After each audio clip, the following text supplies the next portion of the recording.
ಓಂ ನಮಃ ಶಿವಾಯ. ವೀಕ್ಷಕರೇ, ಇವತ್ತು ಶನಿಗ್ರಹದ ಬಗ್ಗೆ ಕೆಲವು ವಿಚಾರಗಳನ್ನು ತಿಳಿಸ್ತೇನೆ. ಶನಿಗ್ರಹ ದೋಷಪೂರಿತವಾಗಿದ್ರೆ ಯಾಕದು ದೋಷಪೂರಿತವಾಗಿರುತ್ತೆ, ಅಥವಾ ಶನಿಗ್ರಹ ಚೆನ್ನಾಗಿದ್ದಾನೆ, ಇನ್ನೂ ಚೆನ್ನಾಗಿ ಮಾಡ್ಕೋಬೇಕಂದ್ರೆ ಏನ್ ಮಾಡ್ಬೇಕು, ಅಥವಾ ಏನು ಮಾಡಿದ್ರೆ ಶನಿಗ್ರಹ ದೋಷ ಬಂದು ಬಿಡಬಹುದು, ಇದೆಲ್ಲವನ್ನು ತಿಳಿಸ್ತೀನಿ. ನೋಡಿ, ಶನಿಗ್ರಹ ಬಂದ್ಬಿಟ್ಟು ಆಳುಗಳಿರ್ತಾವಲ್ಲ, ಆಳು ಕಾಳು, ನಿಮ್ಮ ಮನೆಯಲ್ಲಿ ಆಳುಗಳನ್ನ ಸೂಚಿಸ್ತಾನೆ. ಈ ಮೇನ್ ಏನು ಅಸಹಾಯಕರಿದ್ದಾರೆ, ನಿರ್ಗತಿಕರಿದ್ದಾರೆ, ಅವರೆಲ್ಲರೂ ಶನಿಗ್ರಹ ನೋಡ್ತಾ ಇರ್ತಾನೆ.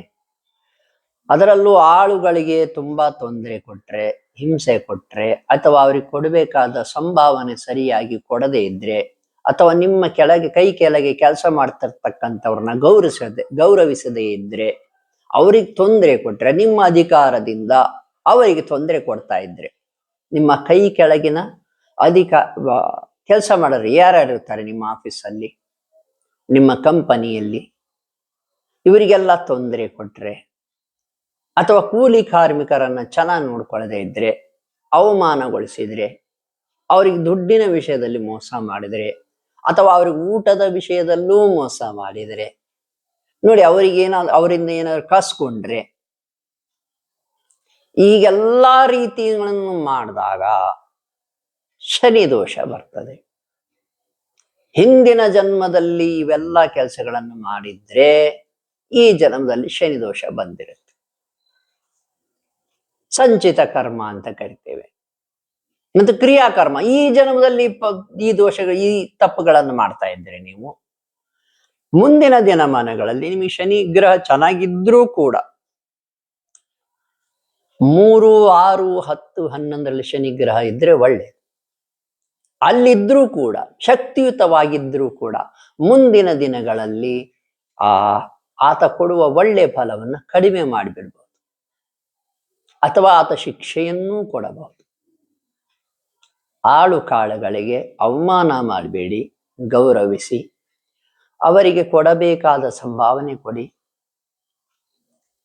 ಅವರಿಗೆ ತುಂಬಾ ಹೆಚ್ಚು ಕೆಲಸ ಹೇಳೋದು, ಒಂದ್ ರೀತಿ ಹಿಂಸೆ ಕೊಡೋದು, ಮಾನಸಿಕವಾಗಿ ನೋಯಿಸೋದು, ಇದು ಯಾವುದೂ ಬೇಡ.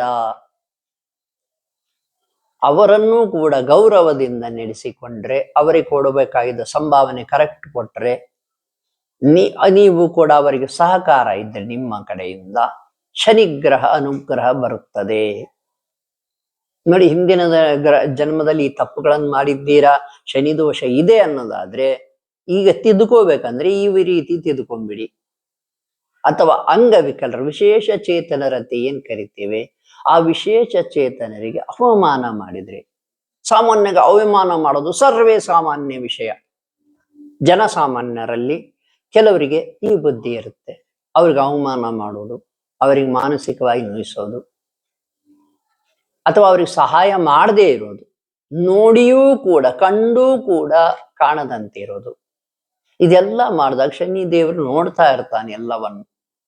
ಶನಿದೇವರು ಜಗತ್ತಿನ ಮಹಾ ನ್ಯಾಯಾಧೀಶ, ಯಾರು ತಪ್ಪು ಮಾಡಿದ್ರು ಬಿಡಲ್ಲ. ಅವ್ರ ತಪ್ಪಿಗೆ ಸರಿಯಾದ ಶಿಕ್ಷೆ, ಹೆಚ್ಚುನೂ ಕೊಡಲ್ಲ, ಕಡಿಮೆನೂ ಕೊಡಲ್ಲ, ಶಿಕ್ಷೆ ಕೊಟ್ಟೇ ಕೊಡ್ತಾರೆ. ಅಸಹಾಯಕರಿಗೆ ಸಹಾಯ ಮಾಡಿದ್ರೆ ಶನಿದೇವರ ಅನುಗ್ರಹ ಇರುತ್ತೆ. ಅನಾಥರಿಗೆ, ಅಸಹಾಯಕ ವೃದ್ಧರಿಗೆ, ಇವರೆಲ್ಲರಿಗೂ ಸಹಾಯ ಮಾಡ್ತಾ ಇದ್ರೆ ನಿಮಗೆ ಒಳಿತಾಗ್ತದೆ. ವಿಶೇಷ ಚೇತನರಿಗೆ ವಿಶೇಷವಾಗಿ ಸಹಾಯ ಮಾಡಿದರೆ ಶನಿದೇವರ ವಿಶೇಷ ಅನುಗ್ರಹ ಇರ್ತದೆ. ಅದರಲ್ಲೂ ಕೂಡ ಮತ್ತೆ ಮತ್ತೆ ಹೇಳ್ತಿದ್ದೇನೆ, ಪುಳಿಯೋಗರೆ ದಾನ ಮಾಡಿ. ಇಷ್ಟು ಮಾಡೋದ್ರಿಂದ ಅನಾಥಾಶ್ರಮಗಳಲ್ಲಿ ಮಾಡಿ ಒಳಿತಾಗ್ತದೆ. ಕಪ್ಪು ಬಟ್ಟೆಯನ್ನು ದಾನ ಮಾಡಿ, ಅವರಿಗೆ ಬಟ್ಟೆಗಳನ್ನು, ವಸ್ತ್ರಗಳನ್ನು ದಾನ ಮಾಡಿ. ಈ ರೀತಿ ಮಾಡೋದ್ರಿಂದ ಶನಿಗ್ರಹ ಚೆನ್ನಾಗಾಗ್ತದೆ. ಮತ್ತೆ ಮತ್ತೆ ಹೇಳ್ತೇನೆ, ನಿಮ್ಮ ಮನೆಯಲ್ಲಿ, ನಿಮ್ಮ ಕಚೇರಿಯಲ್ಲಿ, ನಿಮ್ಮ ಜಮೀನುಗಳಲ್ಲಿ ಆಳುಗಳು ಏನಾದ್ರೂ ಇದ್ರೆ ಅವರನ್ನು ತುಂಬಾ ಚೆನ್ನಾಗಿ ನೋಡ್ಕೊಳ್ಳಿ, ಸರಿಯಾಗಿ ನೋಡ್ಕೊಳ್ಳಿ. ನೋಡಿ, ಎಷ್ಟೋ ಕಂಪನಿಗಳಲ್ಲಿ ತುಂಬಾ ಒಳ್ಳೆ ಓನರ್ಸ್ ಇದ್ದಾರೆ. ಅವರು ತಮ್ಮ ಕಂಪನಿಯಲ್ಲಿ ಕೆಲಸಗಾರರಿಗೆ ಕಾರುಗಳನ್ನೇ ಗಿಫ್ಟ್ ಆಗಿ ಕೊಟ್ಟಿದ್ದಾರೆ. ಇದು ಸಾಕಷ್ಟು ಚರ್ಚೆಗೆ ಒಳಪಟ್ಟಿದೆ. ತುಂಬಾ ಶನಿಗ್ರಹ ಆಗ ತುಂಬಾ ಖುಷಿ ಆಗ್ತಾನೆ, ನೋಡ್ತಾ ಇರ್ತಾನೆ ಆತ ಭಗವಂತ ಎಲ್ಲರನ್ನೂ ನೋಡ್ತಾ ಇರ್ತಾನೆ. ಶನಿದೇವರು, ಶನಿ ಪರಮಾತ್ಮ ಎಲ್ಲರನ್ನೂ ನೋಡ್ತಾ ಇರ್ತಾನೆ. ಅವರು ಮಾಡಿರೋ ಪಾಪ ಕರ್ಮಗಳನ್ನು ನೋಡ್ತಾನೆ, ಅವರು ಮಾಡಿರೋ ಪುಣ್ಯ ಕರ್ಮಗಳನ್ನೂ ನೋಡ್ತಾನೆ. ಎರಡಕ್ಕೂ ಸರಿಯಾದ ಫಲವನ್ನ ಕೊಡ್ತಾನೆ. ಹೆಚ್ಚು ಕೊಡಲ್ಲ, ಕಡಿಮೆ ಕೊಡಲ್ಲ. ಹಿಂದಿನ ಜನ್ಮದಲ್ಲಿ ತಪ್ಪುಗಳನ್ನು ಮಾಡಿದ್ರೆ ಈ ಜನ್ಮದಲ್ಲಿ ತಿದ್ದುಕೊಳ್ಳೋ ಅವಕಾಶ ಇದೆ, ತಿದ್ದಿಕೊಳ್ಳಬಹುದು. ಇವತ್ತಿನವರೆಗೂ ಕೂಡ ಈ ತಪ್ಪುಗಳನ್ನು ಮಾಡ್ತಾ ಇದ್ರೆ ಆ ತಪ್ಪುಗಳನ್ನು ತಿದ್ದುಕೊಂಬಿಡಿ, ಸರಿ ಮಾಡ್ಕೊಳ್ಳಿ. ಶನಿಗ್ರಹ ನೋಡಿ, ಈ ತಪ್ಪುಗಳು ಮಾಡ್ತಾನೆ ಇದ್ರೆ ನಿಮ್ಮ ಮುಂದಿನ ತಲೆಮಾರುಗಳಿಗೂ ಕೂಡ ಈ ದೋಷ, ಶನಿ ದೋಷ ಪಾಸ್ ಆಗ್ಬಿಡ್ಬಹುದು. ಆದ್ದರಿಂದ ಈ ಶನಿ ದೋಷ ನಮ್ಮ ಮಕ್ಕಳಿಗೆ ಬರಬಾರ್ದು, ಮೊಮ್ಮಕ್ಕಳಿಗೆ ಬರಬಾರ್ದು ಅನ್ನೋದಾದ್ರೆ ದಯವಿಟ್ಟು ಆಳು ಕಾಳುಗಳನ್ನ ಚೆನ್ನಾಗಿ ನೋಡ್ಕೊಳ್ಳಿ. ಅಸಹಾಯಕರು, ವಿಶೇಷ ಚೇತನರು, ವೃದ್ಧರು, ಈ ನಿರ್ಗತಿಕರು ಯಾರ್ಯಾರಿದ್ದಾರೆ ಎಲ್ಲರಿಗೂ ಸಹಾಯ ಮಾಡೋದು ಕಲೀರಿ. ಇಷ್ಟು ಮಾಡೋದ್ರಿಂದ ನಿಮ್ಗೆ ಶನಿದೇವರ ಅನುಗ್ರಹ ಪ್ರಾಪ್ತಿ ಆಗ್ತದೆ. ನಿಮ್ಮ ಇಡೀ ವಂಶಕ್ಕೆ ಶನಿದೇವರ ಅನುಗ್ರಹ ಪ್ರಾಪ್ತಿ ಆಗ್ಬಿಡುತ್ತೆ.